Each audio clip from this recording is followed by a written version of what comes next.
Hello दोस्तों, SP education में आपका हार्दिक स्वागत है। आज हम लोग एक नए सब्जेक्ट की शुरुआत करेंगे जिसका नाम है फाइनेंशियल मैनेजमेंट। फाइनेंशियल मैनेजमेंट इसका नाम है, इस सब्जेक्ट का नाम है फाइनेंशियल। पहला टॉपिक है वो है हम लोगों का कैपिटल बजटिंग। जो हम लोगों का पहला टॉपिक है, एक सेकेंड इसको कलर चेंज कर लेते हैं। इसका जो पहला टॉपिक है हम लोगों का कैपिटल बजटिंग, और इसे हिंदी में बोलते हैं पूंजी बजटिंग। ठीक है, तो कैपिटल को पूंजी और बजटिंग को बजटिंग। मतलब कि ये बजटिंग होता क्या है कि हमने पैसा लगाया, मान लो हमने पैसा लगाया 50,000 रुपये। ठीक है, किसी चीज़ में मैंने पैसा लगाया 50,000 रुपये, और उसके बदले हमें कितना वापस मिलेगा, इसी को हम लोग पूंजी बजटिंग के अंतर्गत देखेंगे। तो पूंजी बजटिंग से आशय, डायरेक्ट न्यूमेरिकल नहीं कराएंगे, पहले इसका मतलब आशय मीनिंग थोड़ा सा क्लियर कर लें, उसके बाद हम लोग उसके कुछ न्यूमेरिकल क्वेश्चन भी करेंगे। तो न्यूमेरिकल क्वेश्चन इसमें ज़्यादा हैं तो एक वीडियो में नहीं हो पाएंगे, तो थोड़े थोड़े मतलब कि नए टॉपिक जैसे जैसे करके कि प्रॉब्लम आती चलेंगी, वैसे वैसे हम लोग नई प्रॉब्लमों को वीडियो बना के देखेंगे। ठीक है, तो पहला जो क्वेश्चन है उसमें लिखा हुआ है कि पूंजी बजटिंग से आशय है, तो ऐसे खर्च का नियोजन का शामिल है जिसमें कई वर्षों तक लाभ प्राप्त होने की संभावना होती है। जैसे कि मान लो एक फैक्ट्री में 50,000 की मशीन लगी है, तो मशीन से 50,000 लग गए हैं, तो मशीन कुछ आउटपुट मतलब कि इनकम भी तो दे रही होगी, तो इनकम, क्योंकि जो इनकम है वो कई वर्षों तक प्राप्त होगी। तो इसके बारे में यही लिखा हुआ है कि ऐसे खर्च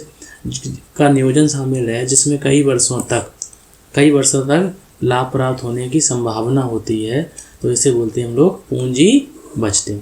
अब पूंजी बजटिंग में बहुत से मेथड है, तो पहला मेथड हम लोगों का आज जो जिसके क्वेश्चन करेंगे उसमें है पे बैक पीरियड मेथड।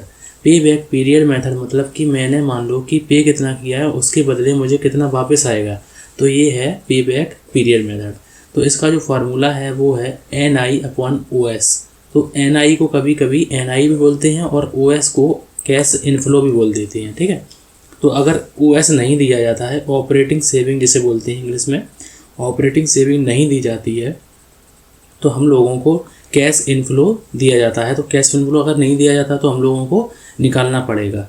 तो कैश इनफ्लो निकालने के भी तरीके हैं, मैं आपको आगे बताऊंगा। उसके बाद NI को बोलते हैं नेट इन्वेस्टमेंट, कि कंपनी ने कितना टोटल इन्वेस्ट किया है। मान लो कि किसी कंपनी ने 6 लाख रुपए लगाए और बदले में उसे 30,000 रुपये, मतलब कि NI जो है कि NI मान लो 6 लाख रुपए लगाई और बदले में उसे कैश इनफ्लो कितना हुआ है, ऑपरेटिंग सेविंग कितनी हुई है, 30,000 रुपये। तो ये जो 6 लाख रुपए लगाए हैं कंपनी ने, वो कितने सालों में वसूल हो जाएंगे, तो इसी बात को हम लोग देखेंगे पे बैक पीरियड मेथड। तो मान लो 6 लाख लगाए, ठीक है, 6 लाख रुपए लगाए और उसके बदले में 30,000 रुपये इन्होंने प्राप्त किए एक साल में, तो ये कट हो गया 3 बिंदी और ये तो मतलब कि ये 20 साल में जो 6 लाख रुपए लगाए हैं, जो 20 साल में कवर अप हो जाएंगे। ठीक है, तो इसी को हम लोग बोलेंगे ये है पे बैक पीरियड। मतलब कि जो पे बैक पीरियड मतलब पैसा जो वापस आएगा वो कितने सालों में आएगा, 20 सालों में। तो हम लोग इसी के कुछ न्यूमेरिकल भी करेंगे और उनके आगे भी और भी वीडियो आएंगे मेरे। तो पहला ये जो वीडियो है मेरा वो है फाइनेंशियल मैनेजमेंट में, जो टॉपिक है कैपिटल बजटिंग। तो जैसा कि आप लोगों को लॉन्ग आंसर में एक क्वेश्चन दिखाई दे रहा होगा, ये मैंने इसमें 2 क्वेश्चन दिए हैं। ठीक है, तो 1 बाय 1 हम इसको हल करेंगे। तो पहला जो क्वेश्चन है वो है कि पे बैक पीरियड मेथड का है। हम लोग पे बैक पीरियड मेथड सीखेंगे कि कैसे पे बैक पीरियड मेथड होता है। तो पहला क्वेश्चन है कि कैलकुलेट कैश इनफ्लो। सबसे पहले हम लोगों को कैश इनफ्लो निकालना है, तभी हम लोगों का पे बैक पीरियड मेथड आएगा। एंड इसमें लिखा हुआ है कैलकुलेट कैश इनफ्लो एंड पे back period from the following information. जो नीचे इन्फॉर्मेशन दी गई हैं उनको हम लोगों से कैश इनफ्लो निकालना है और पे बैक पीरियड निकालना है। तो कैश इनफ्लो, एक चीज़ आप याद रखिए कि कैश इनफ्लो जो होता है, कैश इनफ्लो वो होता है before tax, before interest and depreciation and after tax, मतलब कि टैक्स लगने के बाद चाहिए। देखो इंटरेस्ट जो है वो इंटरेस्ट इसमें लगा हुआ होना चाहिए और डेप्रीसिएशन भी लगा होना चाहिए, लेकिन जो टैक्स है वो घटा हुआ होना चाहिए, मतलब आफ्टर होना चाहिए। ठीक है, तो ये आप याद रखिए कि कैश इनफ्लो जो है वो ऐसा होना चाहिए। उसके बाद है कि पहले क्वेश्चन में लिखा हुआ है कि कॉस्ट ऑफ प्रोजेक्ट, मतलब कि कॉस्ट ऑफ प्रोजेक्ट मतलब परियोजना की लागत। इसे बोलते हैं कि मतलब इन्होंने पैसा लगाया कितना है कंपनी ने, मान लो किसी कंपनी ने 22,50,000 रुपये लगाए हैं किसी कंपनी में। परियोजना की अवधि कितनी है, 10 ईयर है। ठीक है, और परियोजना का अवशेष मूल्य है, उसे बोलते हैं स्क्रैप सर्विस वैल्यू या फिर स्क्रैप वैल्यू, वो कितनी है 1,50,000। तो मैंने आप लोगों को, अगर मान लो कि डेप्रीसिएशन आप लोगों ने पढ़ा होगा कि डेप्रीसिएशन संपत्ति में होने वाली कमी को डेप्रीसिएशन कहते हैं। तो डेप्रीसिएशन में मान लो कि अगर हम लोगों को रेट ना दिया हो, रेट ना दिया गया हो तो क्या करेंगे, तो हम लोगों का एक फॉर्मूला है, उससे हम लोग निकालेंगे कि डेप्रीसिएशन कितना होगा। ठीक है, तो हम लोग पहले क्वेश्चन को हल करेंगे। तो हल करने के लिए हम लोगों को थोड़ा सा नीचे करना पड़ेगा। तो इसमें से हम लोगों को, ये दूसरा क्वेश्चन है, इसको बाद में हल करेंगे, पहले इसको सॉल्व करें। तो इसका जो सॉल्व करेंगे तो वो है, सबसे पहले हम लोगों को लिखना पड़ेगा कि कैलकुलेट, क्या हम लोग कैलकुलेट कर क्या रहे हैं, इसको मार्कर को चेंज कर लेते हैं। इसमें लिखना पड़ेगा कि कैलकुलेट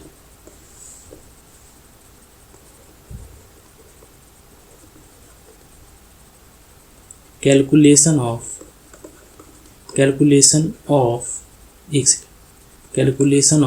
एनुअल कैश इनफ्लो, मतलब कि वार्षिक जो कैश इनफ्लो है हमारे, मेरे एक साल में मेरे पास कितना रुपया आएगा, हम लोग उसकी कैलकुलेशन करेंगे। ठीक है, एंड पे बैक पीरियड, हम लोग पे बैक पीरियड मतलब कि पैसा जो हमने लगाया है 22,85,000 रुपये, वो कितने सालों में मेरा वापस आ जाएगा, तो वो भी हम लोग सीखेंगे कि पे बैक पीरियड कितना रहेगा। ठीक है, तो राइटिंग हो सकता है साफ ना हो, लेकिन आप लोग मेरी वॉइस को लगातार सुनते रहें, इससे आप लोगों को क्लियर हो जाए, वॉइस को भी और सामने देखते भी रहें। तो पहला है, इसमें सबसे पहले हम लोगों को अर्निंग निकालनी है। अर्निंग कैसे निकालनी है, तो अर्निंग सबसे पहले देखो कि जो अर्निंग दी गई है वो है अर्निंग बिफोर डेप्रीसिएशन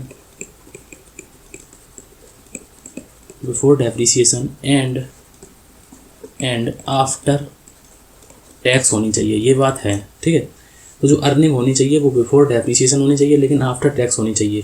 तो सबसे पहले हम लोग क्या करेंगे कि अर्निंग जो है वो कितनी है, इसमें देखो कि इसमें लिखा हुआ है कि annual earning before depreciation and tax, मतलब कि आफ्टर नहीं है, before depreciation and before tax है। तो ये जो है इसमें टैक्स नहीं घटा हुआ है। तो हम लोग क्या करेंगे कि इसमें टैक्स को माइनस करने के लिए सबसे पहले हम लोगों को डेप्रीसिएशन को भी घटाना होगा, उसके बाद डेप्रीसिएशन को फिर से पुनः हम लोग जोड़ लेंगे। ठीक है, तो मतलब ऐड कर देंगे। सबसे पहले हम लोगों को डेप्रीसिएशन निकालना पड़ेगा। तो डेप्रीसिएशन बराबर, डेप्रीसिएशन अगर इसमें माइनस करना तो डेप्रीसिएशन तो पहले निकालना होगा। तो डेप्रीसिएशन के लिए क्या है कि कॉस्ट माइनस साल्वेज वैल्यू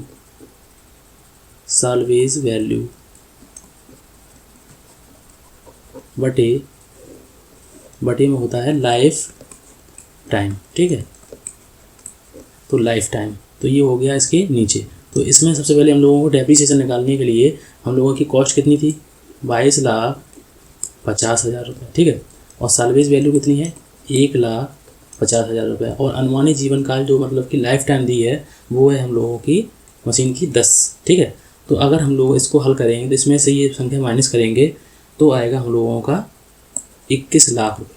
ठीक है, 21 लाख, और इसमें से अगर हम लोग 10 का भाग दे दें तो ये आ जाएगा हम लोगों को डेप्रीसिएशन आ जाएगा 2,10,000 रुपये एक साल का। ठीक है, तो मान लो कि जो इसमें अर्निंग हुई है उसमें डेप्रीसिएशन घटा हुआ नहीं है, तो इसमें से हम लोग पहले डेप्रीसिएशन घटाएंगे तभी तो टैक्स घटाएंगे। तो इसमें से अगर हम लोग 3 लाख में से 2,10,000 निकाल दिए तो हम लोगों का आ गया 90,000। ठीक है, अब 90,000 में से हम लोग करेंगे लेस टैक्स को भी माइनस करेंगे, और टैक्स का रेट कितना है, एट द रेट 25%। ठीक है, तो एट द रेट 25%, ये देखो कहाँ लिखा हुआ है, हम लोग देखेंगे कि इसमें टैक्स का रेट कहाँ लिखा हुआ है। तो ये देखो लिखा हुआ है कि आयकर की इनकम टैक्स है जो वो है 25 5%। तो हमने सबसे पहले हम लोगों को इनकम हुई है 90,000 की, और 90,000 में हम लोगों ने सबसे पहले 25% इसमें टैक्स लगाया। तो इसका जो है 90,000 का हम लोग 25% निकालेंगे तो आएगा 22,500। ठीक है, तो इसमें से इसको माइनस करेंगे तो आएगा हम लोगों का 67,500। ठीक है, तो अब जो हम लोगों का ये जो कैश इनफ्लो है, मान लो ये कैश इनफ्लो है, ये तो हो गया, ये हो गया क्या, आफ्टर डेप्रीसिएशन और आफ्टर टैक्स हो गया। लेकिन हम लोगों को, मैंने पहले ही बताया था आप लोगों को कि कैश इनफ्लो कैसा चाहिए, कैश इनफ्लो चाहिए before depreciation and after tax. तो अब इसमें टैक्स तो माइनस हो गया, तो अब हम लोग क्या करेंगे कि इसको बिफोर बनाने के लिए इसमें क्या करेंगे कि ऐड डेप्रीसिएशन कर देंगे, ऐड डेप्रीसिएशन। तो ऐड डेप्रीसिएशन क्यों होगा, 2,10,000, क्योंकि इन्होंने कहा है कि कैश इनफ्लो जो है वो बिफोर डेप्रीसिएशन होना चाहिए और आफ्टर टैक्स होना चाहिए। तो इसका जो टोटल आएगा तो वो आएगा, इसको कैलकुलेटर से कैलकुलेट कर लेना आप लोग, 2,70,500।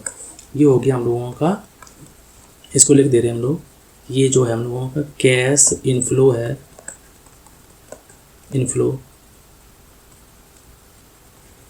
बिफोर डेप्रीसिएशन एंड आफ्टर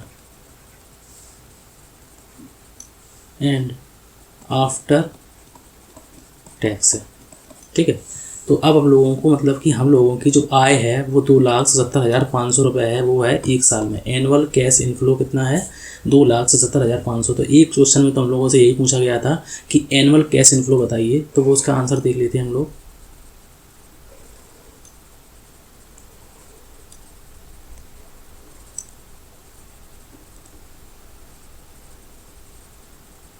ठीक है, तो ये जो है 2,70,500 कैश इनफ्लो, ये ला। ठीक है, जो आंसर है इसमें लिखा हुआ है 2,70,500। अब हम लोगों को पीबीपी निकालना है, तो पे बैक पीरियड निकालना है। तो पे बैक पीरियड मेथड हम लोगों को फार्मूला मालूम होना चाहिए। तो पे बैक पीरियड मेथड वाला होता है, इसको कलर चेंज कर लेते हैं,